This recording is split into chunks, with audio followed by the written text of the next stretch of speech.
Right now, we're doing as much as we can to use our emergency 911 system and warn people ahead of time to get them out of the area. That morning, I got a call about 9 o'clock.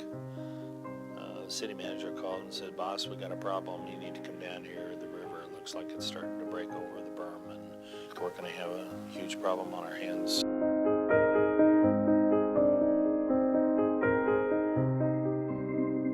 I called the school and they're like, "Laura, you need to go check on your house right now." And I'm like, "Why is that?"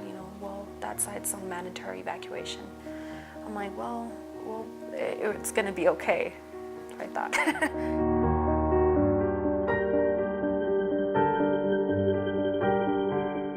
It was in the morning.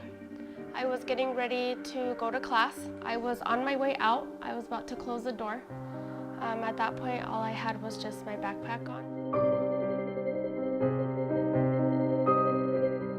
About 10:35 on the 13th in the morning, got a call, said you got 5 minutes to get out, and people came around with horns, foghorns on their pickups, honking the horns, people knocking on the door saying, "You've got the 5 minutes, you've got to get out of there, you don't have a chance."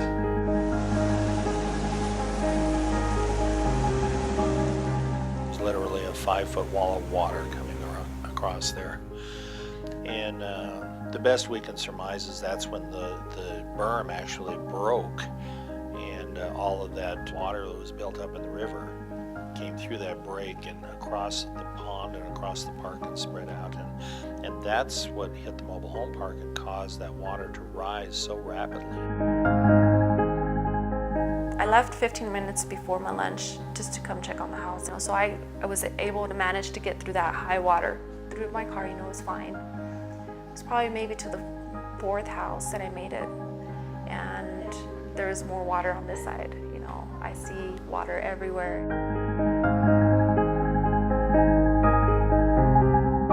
I told my wife, Barbara says, "We got to get going right now. They said we don't have a chance." And she says, "Well, let me finish what you're doing." I said, "Honey, you don't have a chance. 5 minutes is 5 minutes. We have to go." And I was approached by a fireman, and he asked me, "Has anyone talked to you?" And I said, "No, what about?" And he goes, "We're evacuating this whole area." He goes, "You need to be out now." Basically just kind of stood there, and he kept talking. I don't remember what else he kept telling me, honestly.